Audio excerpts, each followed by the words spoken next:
Good afternoon, everyone. Today is 6th of April, and we shall be discussing these 5 important articles. The first article is one emerging issue. इस issue को बहुत सारे newspaper ने continuously discuss किया है. हिंदू ने discuss किया है, एक्सप्रेस ने डिस्कस किया है, योजना में भी इसके बारे में डिस्कशन हुआ है. वो आर्टिकल है, टॉपिक है सोशल मीडिया एडिक्शन के बारे में.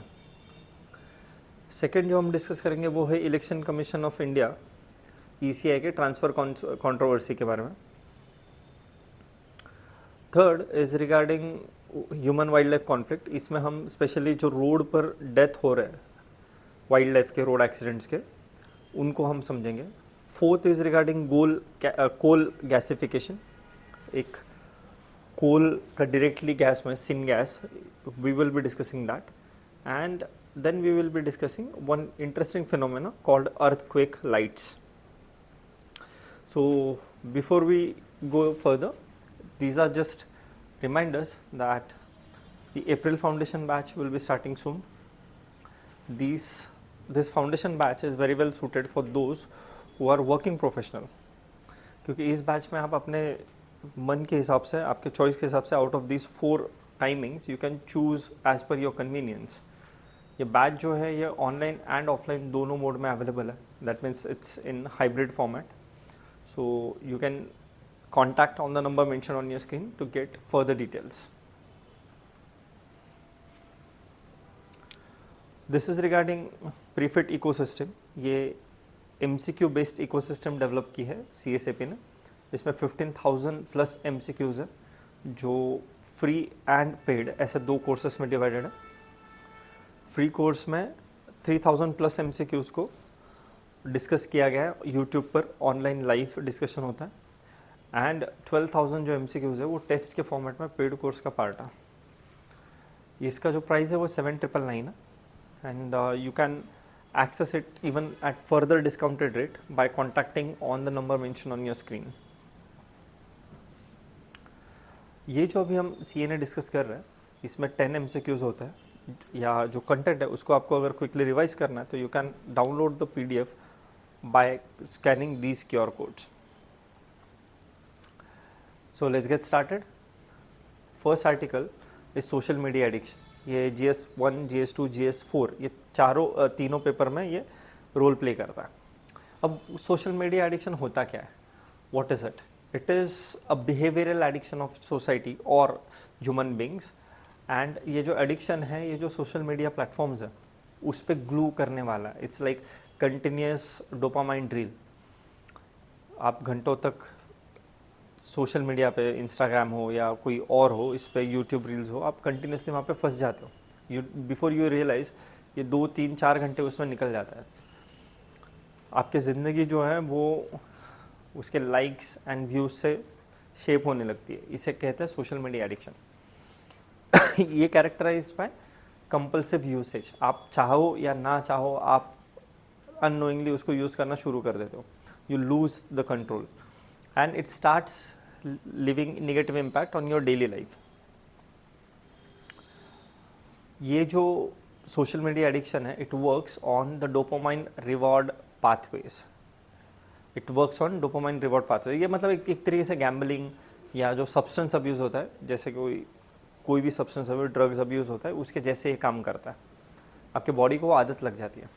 इसके लाइक मेंशन बिफोर, इसके की फीचर्स कैसे कैरेक्टरिस्टिक्स है कि इसमें कंपल्सिव चेकिंग हो जाता है, टाइम डिस्टॉर्शन हो जाता है. मतलब आपको पता ही नहीं चलता कि आपने घंटों स्पेंड कर दिए उसके ऊपर without even realising it. Third, emotional dependency बहुत ज़्यादा हो जाती है. एंड विड्रॉल सिम्टम्स भी इसमें दिखते हैं. मतलब when you are offline, when you are not on that social media platforms, be it WhatsApp or be it Instagram or anything, you feel anxiety when you are not offline. You feel the compulsion, you feel the need to get online back. Causes of addiction समझते हैं. First cause of addiction is intermittent rewards. मतलब बीच में जो आपको likes मिलते हैं, जो comments आते हैं, ये एक तरीके से unpredictable है. और ये unpredictable होने की वजह से इसके dopamine spikes जो है वो भी unpredictable हो जाता है. Then second is there is infinite scroll, meaning there is no natural stopping point. Continuous engagement उसमें होता ही है. थर्ड, अल्गोरिथमिक टारगेटिंग होता है, मतलब आपके पर्सनलाइज्ड, आपके हिसाब से, आपके चॉइसेस के हिसाब से, आपसे लाइकिंग के हिसाब से आपके लिए पर्सनलाइज कंटेंट बन जाता है in order to capture the maximum attention. फिर there are certain beauty filters, like मतलब जो कंटेंट है उसमें बहुत सारा फिल्टर्स लगा हुआ होता है, so that leads to body dysmorphia and low self esteem, constant comparison with those who are appearing on screen, उससे बॉडी डिस्मॉर्फिया हो जाता है और खुद का सेल्फ रिस्पेक्ट एस्टीम लो हो जाता है। रिसेंट पास्ट में कुछ लीगल डेवलपमेंट्स हुई है और कुछ डेटा है जो देख लेते हैं।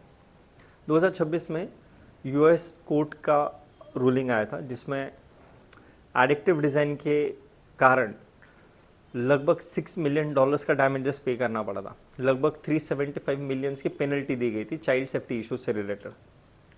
मतलब 6 साल के बच्चे age young age 6 years are active on social media platforms.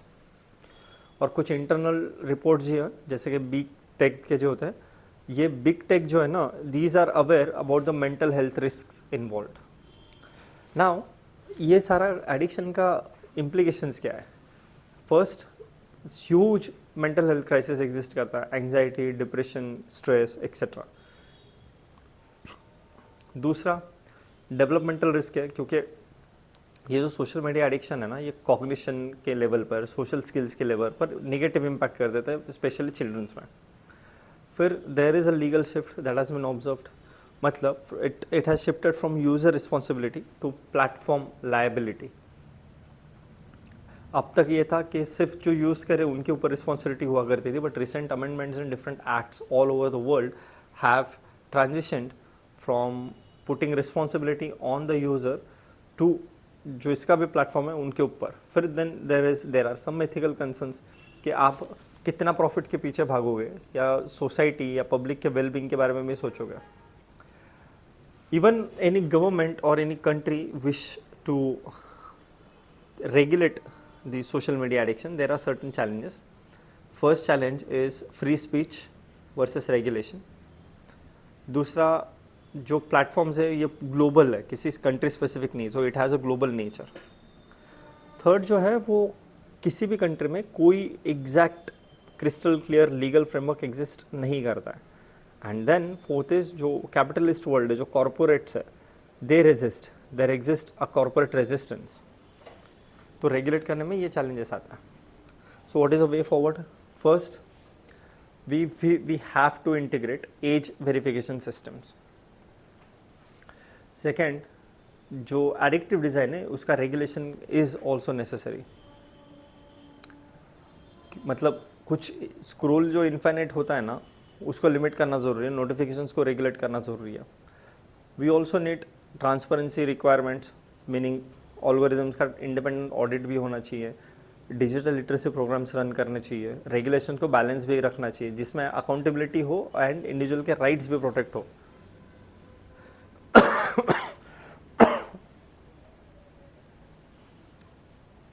Let's end with solving the MCQ.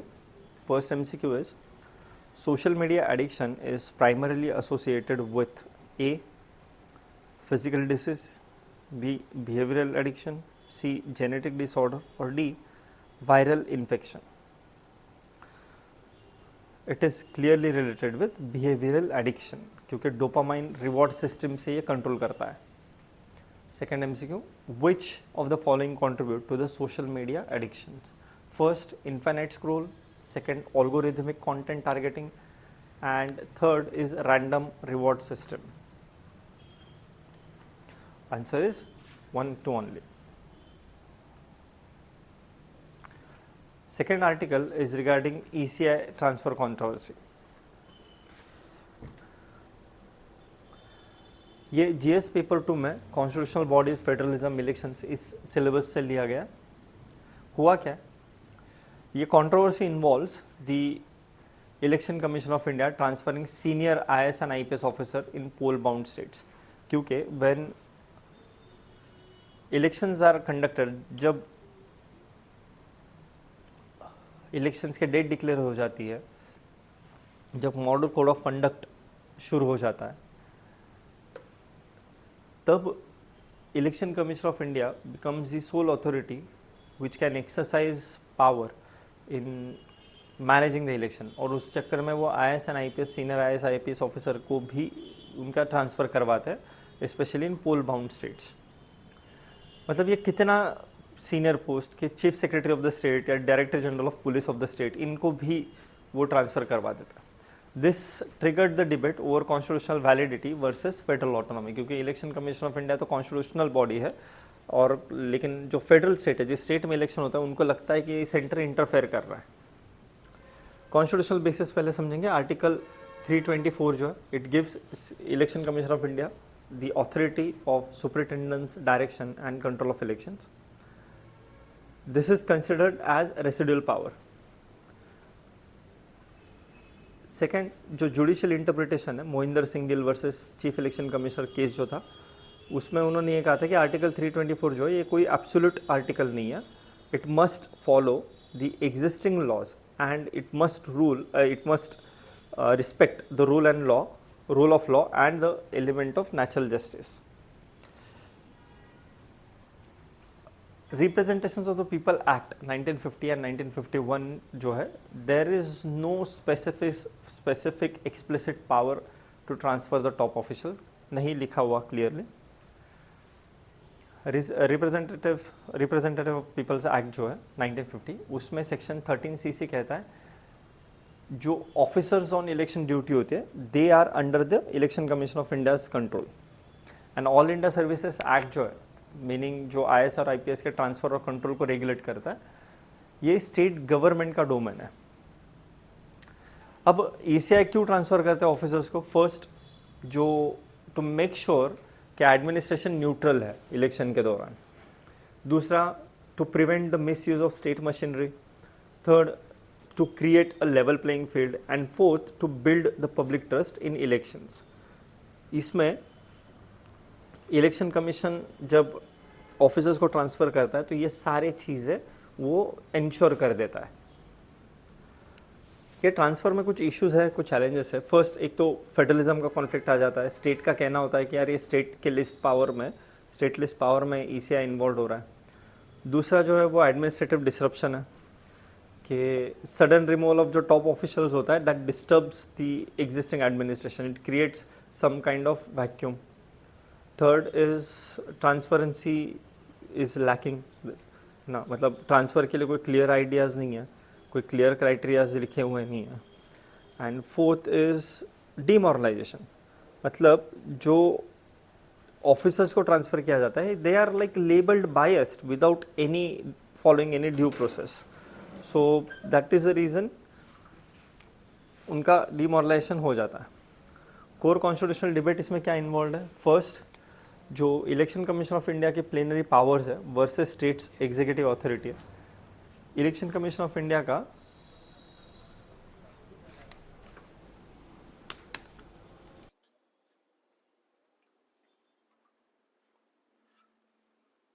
ऐसे सिचुएशन में what remains the way forward?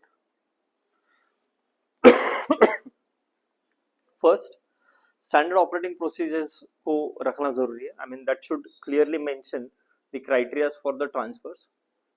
Second जो है, इसमें एक कंसल्टेशन के लिए भी स्कोप रखना जरूरी है, क्योंकि अभी जो मैकेनिज्म है उसमें जो जिस स्टेट्स में ये इलेक्शंस कंडक्ट हो रहे हैं, वहां पे कंसल्टेशन के लिए स्कोप बहुत ही कम है, लिमिटेड है। थर्ड, जुडिशियल क्लैरिफिकेशन की जरूरत है, क्योंकि आर्टिकल 324 के जो लिमिट्स है, they have to be categorically interpreted and communicated by the judiciary. Fourth, we need a balance model, meaning abrupt removal से बेटर उनका डेपुटेशन पे लेना जरूरी है। देयर आर सर्टन रिपोर्ट्स, मतलब कुछ ज्ञानी जो बड़े लोग हैं, उन्होंने ये रिकमेंड भी किया था कि there should be one election service of India, है ना, जैसे IAS होता है, IPS होता है, वैसे इंडियन इलेक्शन सर्विस भी होना चाहिए, which will help in conducting elections in all over the country. But खैर वो तो आया नहीं है। First MCQ, article 324 of the constitution deals with which of the following? Obviously answer is B, election commission's powers. Second MCQ, which of the following statement is correct? Election Commission of India has unlimited powers under Article 324. No, this is wrong. They do not have unlimited powers. All India Service Act gives transfer powers to states. Yes, second statement is correct. And third, Representatives of the People's Act explicitly allows ECI to transfer chief secretaries. Chief secretaries के बारे में clearly mention नहीं किया गया है, लेकिन उनको authority दी है सीनियर ऑफिसर को ट्रांसफर करने की, बट एक्सप्लिसिटली चीफ सेक्रेटरी नहीं लिखा गया है. So answer will be B, 2 only. Let's jump on to the third article. Third article is regarding road accidents and wildlife, जिसमें रोड पे unnecessary collision की वजह से wildlife की डेथ हो जाती है. रोड किल का मतलब क्या होता है कि death of wild animals due to vehicle collisions. It usually occurs on highways और स्टेट रोड्स और रूरल कॉरिडोर्स, एंड ये बहुत सीवियर इशू है, स्पेशली जहाँ पर बायोडाइवर्सिटी हॉटस्पॉट्स है, जैसे कि वेस्टर्न घाट्स है या नॉर्थ ईस्ट इंडिया है.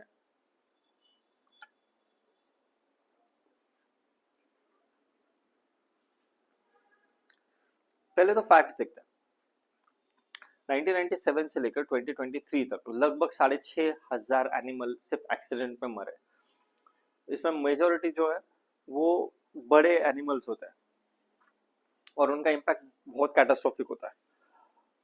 लगभग 240 स्पीशीज को इसका इम्पैक्ट हुआ है. अगर देखें तो मतलब इकोलॉजिकल कंसर्न्स के पर्सपेक्टिव से देखा तो जितने मरे हैं उसमें से 51% एंडेमिक स्पीशीज थे, मतलब वो सिर्फ उसी जगह पर पाए जाते हैं जहां पे वो मरे हैं, कहीं और वो नहीं मिलता है. उसमें से 18 जो थे वो IUCN में थ्रेटेंड कैटेगरी में आते हैं. International union for conservation of nature का जो रेड लिस्ट आता है, रेड डेटा लिस्ट, उसमें वो थ्रेटेंड कैटेगरी में था. और 103 के आसपास ऐसे थे कि जो वाइल्ड लाइफ प्रोटेक्शन एक्ट के अंडर प्रोटेक्टेड है ऑलरेडी. एम्फीबियंस जो है वो मोस्ट वल्नरेबल है, फिर रेप्टाइल्स 30% तक वल्नरेबल है, और इनकी वल्नरेबिलिटी जो है वो that is caused because of the slow movement. And second is road surface attraction. जो रोड सरफेस गर्म हो जाता है ना, that attracts the cold blooded animals so that they feel the warmth and they can regulate their internal body temperature. Now, large context में देखोगे तो there are multiple causes. First cause is habitat fragmentation. जो ecosystems होते हैं, they get divided whenever there are linear developmental projects. अगर linear का मतलब straight line में अगर railway line जा रहा है या road जा रहा है, so they divide the habitat gets fragmented. So एक दूसरे के एरिया में जाने के लिए they have to cross those paths and that lead to the road accidents. Second major cause जो है वो है unplanned infrastructure. मतलब जो infrastructure plan हो रहा है वहाँ पे अगर वाइल्ड लाइफ कॉरिडोर्स को नहीं प्लान किया गया तो that also causes road kills. Third जो है that is high speed traffic. Specially रात को जब आप बहुत हाई स्पीड में चलाते हो तो animals and humans, both of them fail to spot the contact. Fourth is lack of awareness. मतलब जो drivers है when they are driving through ecosystem zones or wildlife zones, they are not aware कि यहाँ पर animals का किस तरीके का behavioral pattern होता है. They need to be made aware about the wildlife zones. Now, उसके implications देखते हैं. एक तो पहला तो huge biodiversity loss होता है, endemic हो, endangered species हो, all of them feel threatened. उनको ये बहुत बड़ा डर है. First, second is habitat fragmentation. Migration routes को disrupt कर देता है. Genetic isolation होता है. Limit मतलब वो genetic isolation से breeding का भी limit आ जाता है. Populations कमजोर हो जाता है, weak हो जाता है. And ecosystem में भी imbalances आता है. अगर की स्पीशीज अगर लॉस हो गए तो इट इम्पैक्ट्स फूड चेन और food web, nutrition recycling. There are certain challenges. First is weak integration of ecology in infrastructure planning. When we are planning for any developmental infrastructure we tend to ignore the ecological aspects of it. Second, जो भी environmental damage होता है उसके लिए जो mitigation करना पड़ता है, उन सारे मिटिगेशंस का इन्फोर्समेंट बहुत ही पुअर है. रियल टाइम जो मॉनिटरिंग सिस्टम है that is also lacking, we do not have the real time monitoring system. And development versus conservation का जो डिबेट है, जो कॉन्फ्लिक्ट है, वो तो काफी पुराना है। एनवायरमेंटल प्रोटेक्शन करोगे या डेवलपमेंट करोगे, ये डिबेट काफी सालों से चल रहा है। What is the way forward? First, we'll have to develop wildlife corridors, wildlife crossing. It could be overbridge, it could be underpass. Then there is a need to create eco-sensitive zoning that will restrict the roads in critical habitats. Third is regulating the speeds, meaning रात को specially जो hot spots है वहां पर night time speeds पे limits डालना is a necessity, and we can integrate AI based animal detection system.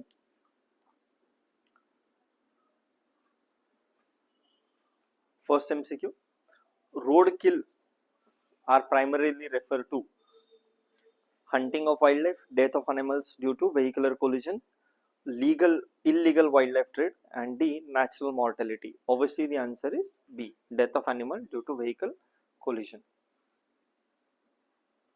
Second MCQ, which of the following are impacts of roadkill? First, habitat fragmentation, genetic isolation, increased biodiversity. The answer would be 2 and 3.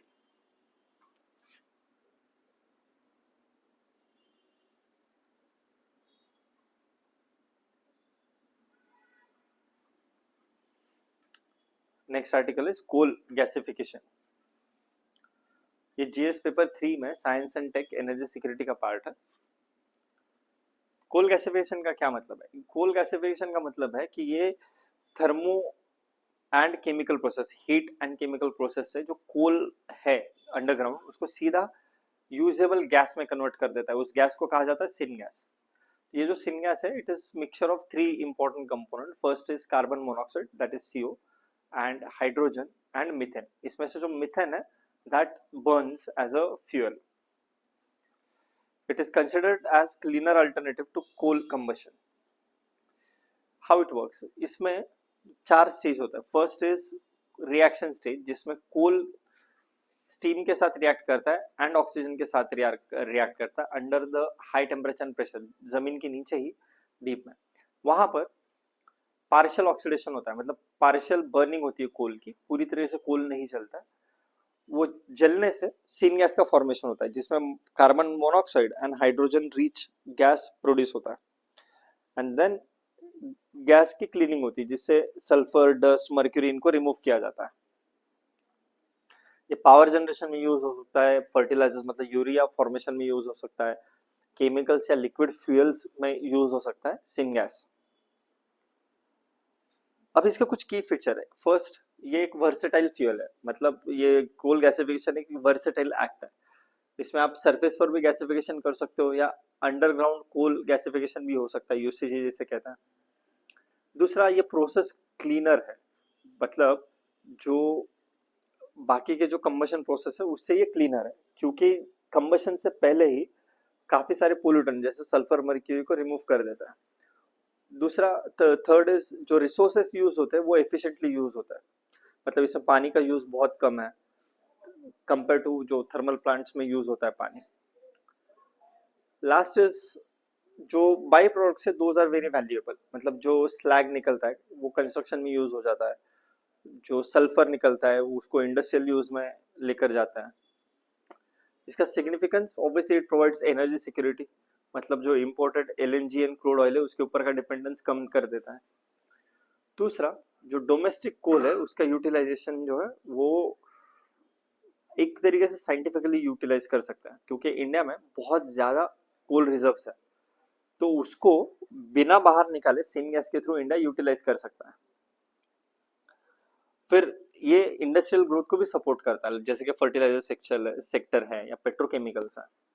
And it also has a cleaner transition path, मतलब जो कोल economy है and जो green economy है, जो हमको just energy transfer चाहिए, उसमें this coal gasification technique acts as a path, it acts as a breach. Challenges, obviously syn gas के लिए बहुत ज्यादा कैपिटल इन्वेस्टमेंट लगती है। सेकंड, कुछ भी कर लो, क्लीनर जरूर है लेकिन कार्बन एमिशन फिर भी होता ही है। कॉम्प्लेक्सिटी इन टेक्नोलॉजी डिफिकल्ट है, एंड कुछ कुछ प्रोजेक्ट्स में आपको कोल गैसिफिकेशन के प्रोजेक्ट में वाटर एंड लैंड के कंसर्न्स आ जाता है, क्योंकि वाटर यूटिलिटी, फिर वाटर कंटामिनेशन, लैंड पोल्यूशन, ये चीजें पॉसिबल है हर जगह नहीं, बट सम प्लेसेस।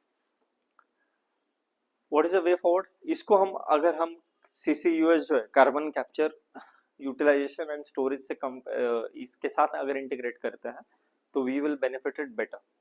दूसरा, ये FDI को और इंसेंटिव्स को प्रमोट करेगा। जो इंडिजिनस गैसिफिकेशन टेक्नोलॉजीज है उसको डेवलप करना होगा, एंड जो इंडिया का नेट जीरो गोल्स है 2070 तक का, उसके साथ इसको अलाइन करना होगा। Let's solve the MCQ. Coal gasification produces which of the following? Electricity directly? No. Syngas? Correct. Coal tar only? No. Nuclear fuel? No. The answer is B. Syngas. Next MCQ. Which of the following are advantages of the coal gasification? First, pre-combustion pollution control. Yes, partly yes. Lower dependence on import, correct, and zero carbon emission, no, carbon का emission zero नहीं होता है, it is still there, बहुत बहुत कम quantity में, तो answer is 1 and 2 only.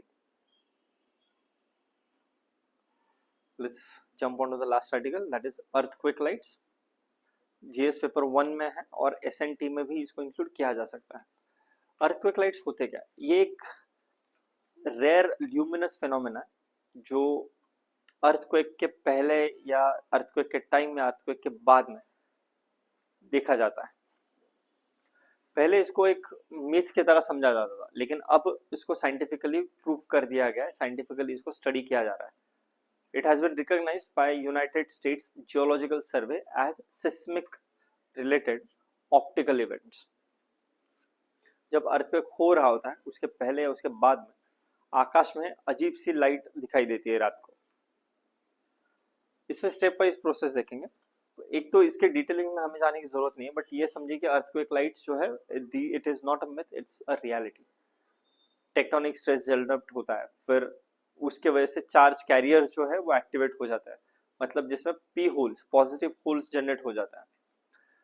फिर there exist a movement of charge, it travels through the fault lines, जहां जो अर्थ के क्रस्ट में जो फॉल्ट लाइंस है उसके थ्रू ये चार्ज ट्रैवल करता है, and while when it interacts with the air, it ionizes the air, it interacts with the atmosphere, and that leads to the emission of plasma. That means it produces the visible glowing light. ये एक तरीके से atmosphere and lithosphere का interactions को project करता है। इसका location usually rift zone या फॉल्ट लाइंस के आसपास होता है। 98% ऑफ द केसेस जो है वो फॉल्ट लाइन के आसपास आपको दिखाई देती है।